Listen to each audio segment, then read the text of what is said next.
എന്നുള്ളത് അത് തന്നെയാണ് അവർ ഇന്ന് മാധ്യമങ്ങൾക്ക് മുന്നിൽ പറയുകയും ചെയ്തിരിക്കുന്നത്. അശ്വതി, ശരിയാണ്, ആ കാര്യങ്ങൾ വ്യക്തമാണ്. LDF-ൽ അതൃപ്തി പ്രകടമാക്കിയിരിക്കുകയാണ് INL. ഒരു സീറ്റ് പോലും ഇവർക്ക് സ്വന്തമാക്കാൻ കഴിഞ്ഞില്ലെങ്കിലും ചില അതൃപ്തികൾ നിലനിൽക്കുന്നുണ്ട്. മുന്നണി വിടുമോ എന്നാണ് ഇനി വരും മണിക്കൂറിൽ കണ്ടറിയേണ്ടത്. അഹമ്മദ് ദേവർകോവിലാണ് ഇത്തരമൊരു അതൃപ്തി പരസ്യമായി മാധ്യമങ്ങളെ അറിയിച്ചത്. ഗുരുവായൂർ ദേവസ്വത്തിനും PROയ്ക്കുമെതിരെ BJP. ഗുരുവായൂർ ദേവസ്വത്തിൽ നടക്കുന്ന നിയമനങ്ങൾ മാനദണ്ഡങ്ങളും മറികടന്നെന്നാണ് ആക്ഷേപം. ക്ഷേത്രവുമായി ബന്ധപ്പെട്ട വിവരങ്ങൾ PRO മാധ്യമങ്ങൾക്ക് നൽകാത്തത് ഗുരുതര വീഴ്ച. ദേവസ്വം ചെയർമാൻ തെരഞ്ഞെടുപ്പ് പ്രചാരണത്തിന് ഇറങ്ങിയത് അങ്ങേയറ്റം ദൗർഭാഗ്യകരമെന്നും BJP തൃശൂർ നോർത്ത് ജില്ലാ അധ്യക്ഷ നിവേദിത സുബ്രഹ്മണ്യൻ പറഞ്ഞു. ആദ്യം നിവേദിതയുടെ വാക്കുകൾ കേട്ടിട്ട് വരാം.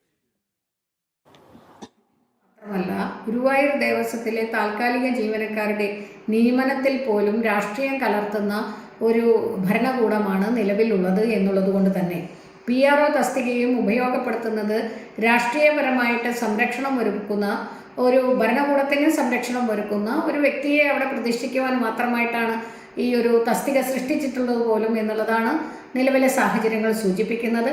ഇത് രാഷ്ട്രീയപരമായിട്ടുള്ള വിവേചനങ്ങൾ ഗുരുവായൂർ ദേവസ്വത്തിലെ നിയമനങ്ങളിൽ ഉണ്ടാകുന്നത് പ്രാദേശികമായിട്ടുള്ള ആളുകൾക്കും അതുപോലെ തന്നെ ഭക്തജനങ്ങൾക്കും തന്നെ വലിയ ഒരു ദുഃഖമാണ് സമ്മാനിക്കുന്നത്. വലിയ പ്രതിഷേധവും ഈ കാര്യങ്ങളിൽ ജനങ്ങൾക്കുണ്ട്. തീർച്ചയായിട്ടും ചെയർമാൻ്റെ ഭാഗത്തു നിന്ന് നിഷ്പക്ഷമായിട്ടുള്ളൊരു നിലപാട് ഉണ്ടാവേണ്ടതാണ്. എന്നാൽ അദ്ദേഹത്തിൻ്റെ ഭാഗത്തു നിന്ന് അത്തരത്തിൽ നിഷ്പക്ഷത പ്രതീക്ഷിക്കാമോ എന്നുള്ളതാണ് ഭക്തജനങ്ങളുടെ സംശയം. കാരണം കഴിഞ്ഞ ദിവസങ്ങളിൽ അദ്ദേഹം ഇലക്ഷൻ പ്രചരണത്തിന് മുൻപിൽ നിന്നു എന്നൊക്കെയുള്ള വാർത്തയാണ് നമ്മുടെ മുമ്പിലുള്ളത്. അതുകൊണ്ട് ഭക്തജനങ്ങൾക്ക് ആ കാര്യത്തിലും വലിയ ആശങ്ക തന്നെയാണ് ഉള്ളത്. ശരി, ഈ വാർത്തയുടെ വിവരങ്ങൾ നൽകും സാനു. Good evening. സാനു, നമുക്കറിയാം ഈ PRO എന്നത് മാധ്യമങ്ങളും ദേവസ്വവുമായി പ്രവർത്തിക്കുന്ന അതിൻ്റെ ഒരു കമ്മ്യൂണിക്കേഷൻ പോയിന്റ് ആണ്. അപ്പോൾ ക്ഷേത്രവുമായി ബന്ധപ്പെട്ട വിവരങ്ങൾ നൽകാൻ PRO ഉത്തരവാദിത്തപ്പെട്ട ആളാണ്. അദ്ദേഹത്തിന്റെ ധർമ്മവും അതാണ്. പക്ഷേ ഇദ്ദേഹത്തിന് ഈ വിവരങ്ങൾ നൽകുന്നതിലുപരി ഇദ്ദേഹത്തിന് രാഷ്ട്രീയവുമായി ബന്ധപ്പെട്ട് അല്ലെങ്കിൽ തിരഞ്ഞെടുപ്പ് പ്രചാരണത്തിൽ ഇറങ്ങുന്നു. അപ്പോൾ ഈ ചട്ടങ്ങളൊക്കെ ലംഘിച്ച് ഇത്തരം പ്രവർത്തനങ്ങൾ ചെയ്യാനാണ് ഈ PROയ്ക്ക് കൂടുതൽ താല്പര്യം. അതെന്തുകൊണ്ടാണ്? ഈ അധ്യക്ഷ പറയുന്ന കാര്യങ്ങൾ മറ്റെന്തൊക്കെയാണ് സാനു?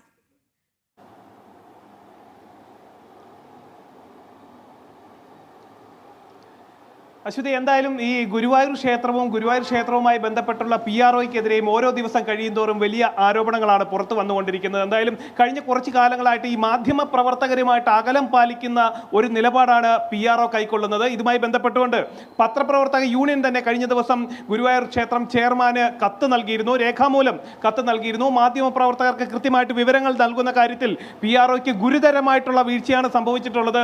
മാധ്യമ പ്രവർത്തകരുമായിട്ട് ആശയവിനിമയം പോലും നടത്താൻ ഈ PRO തയ്യാറാവുന്നില്ല എന്നടക്കമുള്ള കാര്യങ്ങൾ ചൂണ്ടിക്കാണിച്ചുകൊണ്ടാണ് കഴിഞ്ഞ ദിവസം പത്രപ്രവർത്തക യൂണിയൻ ഔദ്യോഗികമായിട്ട് രേഖാമൂലം ദേവസ്വം ചെയർമാന് കത്ത് നൽകിയിട്ടുള്ളത്. ഇതിന് പിന്നാലെ ഈ ഒരു സംഭവം വാർത്തയായതിന് തൊട്ട് പിന്നാലെ കൂടുതൽ ആക്ഷേപങ്ങൾ അല്ലെങ്കിൽ പരാതികളുമായിട്ട് BJP രംഗത്ത് വരികയാണ്.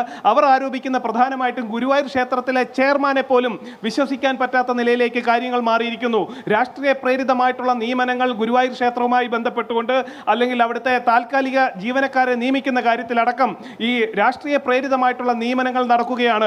അതായത് ഈ ആളുകളെ ആവശ്യമുണ്ട് അല്ലെ ജീവനക്കാരെ ആവശ്യമുണ്ട് എന്ന തരത്തിൽ കേവലം ഒരു പരസ്യം നൽകിയതിന് ശേഷം ഇഷ്ടക്കാരെ തിരികെ കയറ്റുന്ന നിലയിലേക്ക് കാര്യങ്ങൾ മാറുന്നു. നമുക്കറിയാം ഗുരുവായൂർ ക്ഷേത്രം അതീവ സുരക്ഷാ പ്രാധാന്യമുള്ള ഒരു ക്ഷേത്രമാണ്.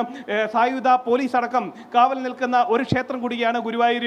VVIPകളുടെ സന്ദർശനമടക്കം പതിവായിട്ടുണ്ടാവുന്ന ഒരു ക്ഷേത്രം കൂടിയാണ് ഗുരുവായൂർ ക്ഷേത്രം. അതുകൊണ്ട് തന്നെ ഈ മാധ്യമ പ്രവർത്തകരുമായിട്ട് പതിവായിട്ട് ബന്ധപ്പെടേണ്ട ചുമതല ഈ PROയിൽ നിക്ഷിപ്തമാണ്. എന്നാൽ അതിന് ഘടകവിരുദ്ധമായിട്ടുള്ള നിലപാട് ഈ PRO സ്വീകരിക്കുകയാണ്. PROയുടെ നിയമനത്തിൽ പോലും ഈ അസ്വാഭാവികതയുണ്ട് അല്ലെങ്കിൽ അതിനകത്ത് പോലും അല്ലെ ആ ഒരു നിയമനത്തിൽ പോലും അട്ടിമറി നടന്നിട്ടുണ്ട് എന്ന തരത്തിലുള്ള കാര്യങ്ങളാണ് BJP ആരോപിക്കുന്നത്. എന്തായാലും ഇതുമായി ബന്ധപ്പെട്ടുകൊണ്ട് വരും ദിവസങ്ങളിൽ പരാതി അടക്കം നൽകുമെന്ന് BJP വ്യക്തമാക്കിയിട്ടുണ്ട്. ശരി സാനു, കാര്യങ്ങൾ വ്യക്തമാണ്. ഗുരുവായൂർ ദേവസ്വത്തിനും PROയ്ക്കുമെതിരെ BJP രംഗത്തെത്തിയിരിക്കുന്നു എന്നാണ് നമുക്ക് ലഭിക്കാവുന്ന ഏറ്റവും പുതിയ വിവരം. ഇനിയൊരു ചെറിയ ഇടവേള.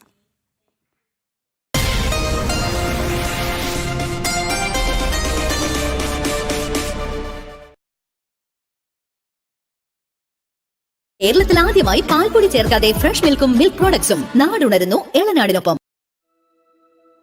They say if you listen closely to this